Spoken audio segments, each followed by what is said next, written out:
I played Mina the Hollower, the latest from Shovel Knight developer Yacht Club Games, and it owns bones. It combines elements from Zelda, Castlevania, and Dark Souls while bringing in its own fresh ideas to make a top-down action-adventure game that feels both old school and new at the same time. The combat is challenging, the movement feels great, and the world is equal parts charming to experience and rewarding to explore.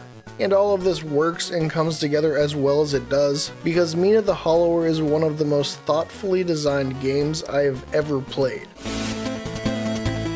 Minimalist architect Mies van der Rohe said God is in the details, asserting that great designs succeed not because of the broad concepts, but because of 1,000 carefully crafted details that make up the whole. I have professionally designed buildings for over a decade and reviewed games for nearly as long, and I can attest that elegant design is the product of a massive iterative process in which every individual piece is thoughtfully created to contribute to the whole.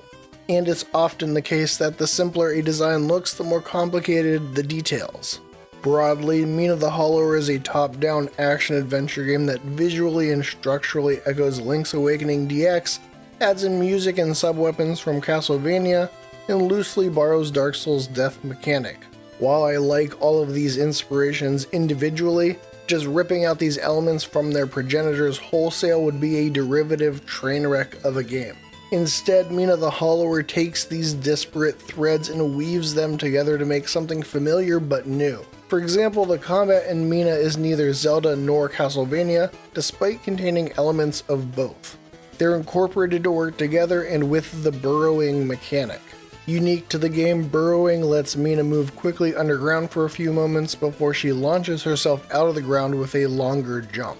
This ability plays thoroughly into the exploration of the game, but also has a big impact on the combat, and learning to utilize burrowing in combat is an early key to success. It makes Mina far more mobile than Link, and this is reflected in enemy design and combat encounters by generally having quicker enemies and in more complicated mix-ups. Sidearms inspired by Castlevania sub-weapons similarly give Mina more options in combat and exploration. But Mina has more axes for her axes than the Belmonts did, and this is reflected in the function of the sidearms that not only tackle XYZ, but are also designed around the speed and mix-ups of enemies. However, Mina's increased speed and options doesn't mean the combat relies on twitch reflexes and becomes hack-and-slash combat. Enemy attacks are generally telegraphed, and it'll take Mina a moment to burrow beneath the ground or whip out with her chain mace. These committed animations demand intentionality and consideration in combat that asks players to be aggressive but intentional during encounters. And the healing in Mina the Hollower reinforces this. Healing is done through Estus-like plasma vials, but they don't have a determined health restoration amount. Instead, the amount is determined by the plasma you've accrued on your health bar by dealing damage to enemies, meaning that you need to be proactive and fight to heal. This leads to some interesting on-the-fly decision-making where you're assessing how low you might be able to go before healing to get the maximum value out of your limited vials, while also not zeroing out in the process. The goal of a lot of retro or throwback games isn't to recreate the actual experience of classic games, but to instead recreate how it felt to play those games. The combat of Mina the Hollower manages to evoke that feeling while also creating something that feels distinct, and it's because of the myriad of thoughtful decisions at work, of which I only pointed out a few. Like, I didn't even get into the 5 main weapons, dozens of sidearms, or dozens of trinkets that add depth and variety to how you play through the game.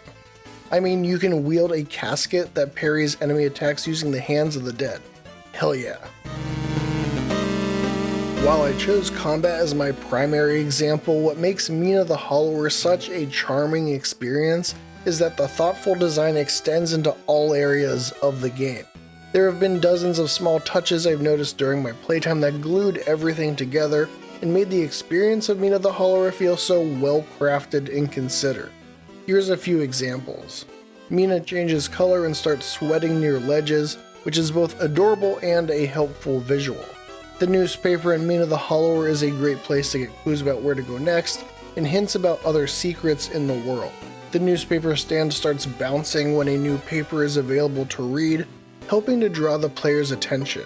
Similarly, the bone bank in Mina's lair bounces when the banked bones plus what Mina has on hand are enough to level, aka bone up. And then when you pull bones out, the game literally shoots different bones out of the machine in the exact amount withdrawn.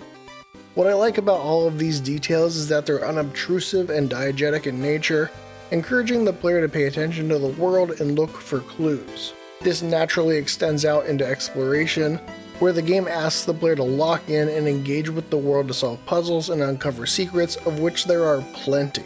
This engagement also comes into play when interacting with the bizarre and charming characters of this world, who will do everything from tell jokes to drop hints about quests. There is not a well-defined map or a quest log, so it's on the player to actively listen and parse what's being told. My Metroidvania-infused heart wishes Mina the Hollower provided a way to pin locations on a map to remind me to return to them, but I can accept that a more detailed and customizable map might impact the game in ways that I'm betting Yacht Club Games thought through during development.